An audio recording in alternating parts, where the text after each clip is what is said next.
Good morning everyone and welcome back to my channel. আশা করছি সবাই ভালো আছো আর আমরাও ভালো আছি। সকালবেলা এখন বিছনাবাটি তুলে নিয়েছি, তারপর আবার পুজো এসেছে। পুজো তো সেই ভোরবেলা বেরিয়ে যায়, মার ঘরে গিয়ে শোয়, তারপরে এসে এই বিছনায় শুয়েছে, দেখো না ঘুমের চোখ। তা আমাকে ভিডিও করতে দেখে চোখটা আবার খুলেছে, এরকম দেখছে দেখো গুটগুট করে। আর ছোটটা বাইরে রয়েছে, ওই যে আমি তো উঠে গেলে ছোটটা আর ঘরে শোবেই না, ও বাইরে বেরাবে। তো পুচু বাইরে বেরিয়ে যায় ভোরবেলা, ছোটু বেরায় না, কারণ ও তো বাঁধা থাকে। বাঁধা না রাখলে তো বিছানার মধ্যে লাফ মেরে ঘাড়ে পড়বে, সেই কারণে। তো কাজ বাজ সেরে নিয়ে আমি বসেছি একটু ফোন ঘাঁটতে। পিসি সকালবেলা ফাঁসি কাছে, আমার বাঁ হাতটা একটু কমজোরি হয়ে গেছে। তো প্রথম থেকেই না আমার হাতটা একটু কমজোরি ছিল, মানে বাঁ হাত দিয়ে আমি অতটা কাজ করতে পারি না, একটু সাপোর্টিভ হ্যান্ড জাস্ট। ডান হাতটা দিয়েই বেশি কাজ করি আমি। তো সকালবেলা আমি ঘর ফর ঝাড় দিয়ে নিচ্ছি, দেখো ঘর ঝাড় দিয়ে নেবো, পিসি এখন আসেনি, তার আগে আমি ঘরটা একটু ঝাড় দিয়ে নিলাম। এখনো বাসি কাপড়ে ছাড়িনি, এই কাজটা করে নিয়ে বাসি কাপড় ছাড়বো।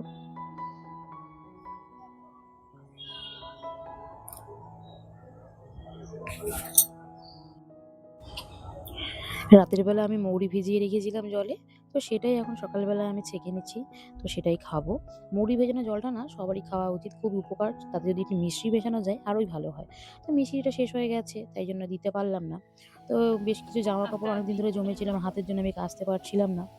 কি বলতো বন্ধুরা, আমাদের ঘরের বউদের এমন অবস্থা, মানে বাড়ির শুদ্ধ সবাই যখন অসুস্থ হবে, সবার সেবা ঘরের বউ করবে।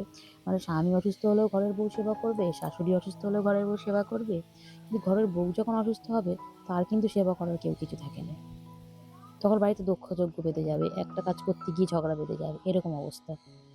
আমার ওই কাটা হাত নিয়েই আমি, মানে এক হাত দিয়েই আমি ঘরের কাজ করেছি, মানে যেটুকু কাজ। পিসি যেহেতু ঘরে ঘর মোছা বাসন মাজা করে দিয়ে যায়, কিন্তু শুধু ঘর মোছা বাসন মাজাই তো ঘরের কাজ নয়, আরও অনেক কাজ থাকে।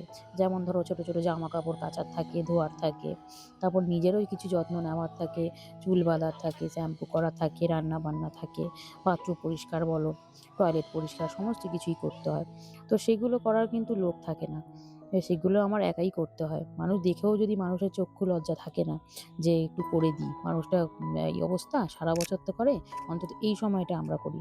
কিন্তু কেউ করবে না, একদিন করবে, দুদিনের দিন আর করবে না, সব পালাবে, কেউ করবে না।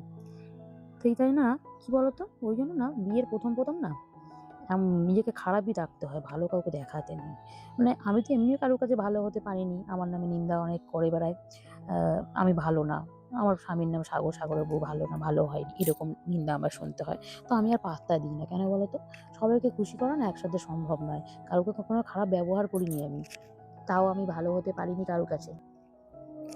বলছে বলুক, আজ আমি, যখন তুমি ধরো 10টা ভালো কাজ করবে, তোমার ভালো কাজটা কিন্তু সবাই ভুলে গিয়ে ওই একদিন যে খারাপ করবে সেটাই তোমার সবাই মনে রাখবে। ভালোটা কিন্তু কেউ মনে রাখবে না, যে ও আমার জন্য এটা করেছে বা ওইটা করেছে। আর আমাদের কি বলতো, ঘরের বউরা যতই করুক তাও বলবে, ও আমার জন্য কি করেছে, ও আমার জন্য কিছুই করেনি। আমাদের কাজটা কোনোদিনই কারোর কাছে কাজ বলে বিবেচিত হয় না। তো ওই বাড়ি থেকে সজনে পাতা পাঠিয়েছে শাশুড়ি, ওই বাড়িতে চলে গেছে সকালবেলা। তো সজনে পাতা পাঠিয়েছে, ওইটাই আমি ছাড়িয়ে নিচ্ছি, একটু ভাজা করব। সজনের অনেক গুণ আছে, সেটা সজনে ডাঁটা বলো, সজনে পাতা বলো, ফুল বলো। তো সজনে পাতা ভাজাটা বেশ ভালোই লাগে, কিছুটা পাট শাকের মতো খেতে লাগে।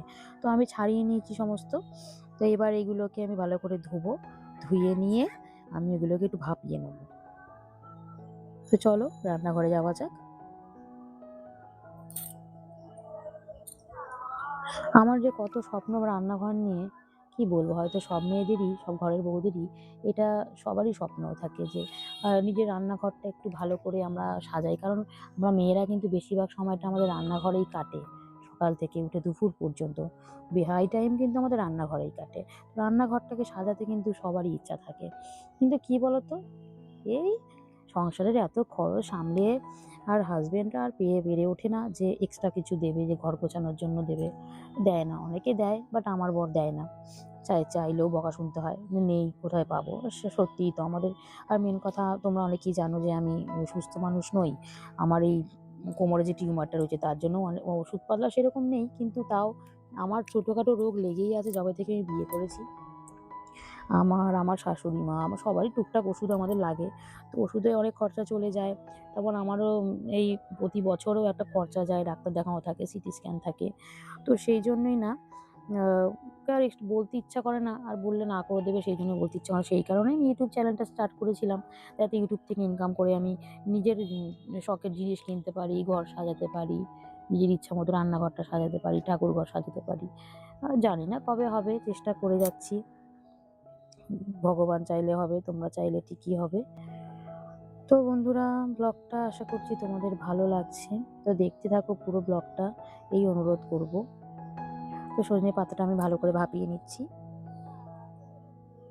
এবার এদিকে আমি একটু পেঁয়াজ কাটবো, রসুন থতো করব, আর একটু কাঁচা লঙ্কা, আর ফোড়নে দেবো শুকনো লঙ্কা।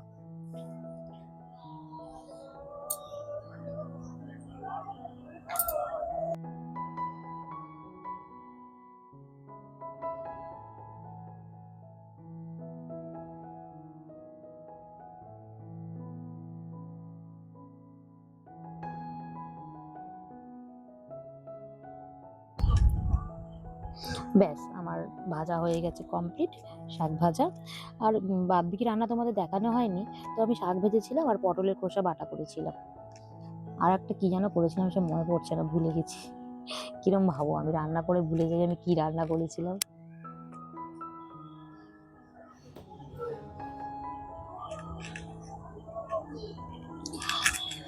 আজকে হালখাতা ছিল আমাদের সোনার দোকানে আর আমাদের মহাজনের দোকানে। তো আমার বর এসে আমার মহাজনের দোকানে যেই হালখাতা ছিল সেই জিনিসগুলো দিয়ে গেছে। তো চলো কি কি দিয়েছে দেখে নিই।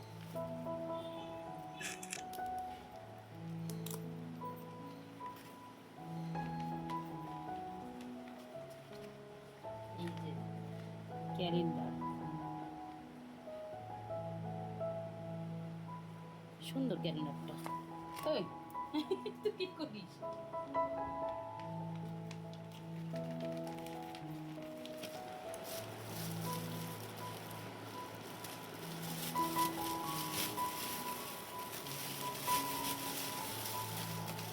ওয়াও, এর মধ্যে আছে ফ্রাইড রাইস আর আলুর দম। এই ফ্রাইড রাইস আলুর দম দিয়েছে, বাহ ভালো। এটাই আছে লাড্ডু, ভিকারাম। এটা হচ্ছে লাড্ডু, এই লাড্ডু খাবি বুঝছো? খুলবো কি দাঁড়া। এই হলো লাড্ডু 6টা।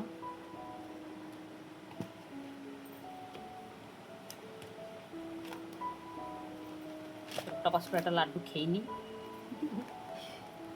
আজকে আর একটা দোকানে হালখাতা রয়েছে, তো মা গেছে ওটা করতে, যেন লাড্ডু না দেয়। আমি চাই লাড্ডু যেন না দেয়, লাড্ডু খেয়ে কি আর ভালো লাগছে না।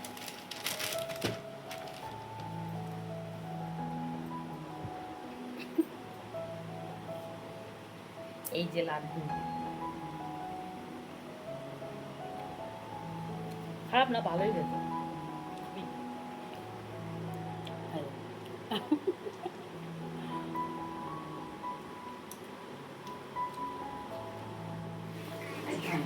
মাও চলে এসছে হালখাতা করে।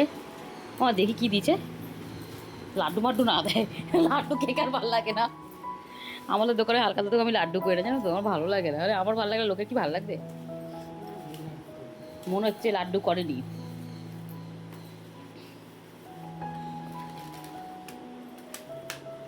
এই দাঁড়া তো, পাগল হয়ে যাচ্ছে। বাহ, দারুণ মিষ্টি দিয়েছে। আমার প্রিয় লাল মিষ্টি, লাড্ডু একটা তো দেবেই হালখাতা স্পেশাল। এটা হচ্ছে আমসত্ত্ব দেওয়া, এই যে কালাকাঁদ, ক্ষীরকদম, আমৃত্যি, আর এই ভাজা মিষ্টি দুটো দিয়েছে। দেখ ভালোই দিয়েছে। কেন একটা হলো আমার বলে দাও। তো বন্ধুরা, ব্লগটা কেমন লাগলো জানিও। আজকের মতো এই পর্যন্তই, আবার দেখা হচ্ছে পরের ব্লগে। ততক্ষণ তো সবাই সুস্থ থাকবেন, ভালো থাকবেন, টাটা।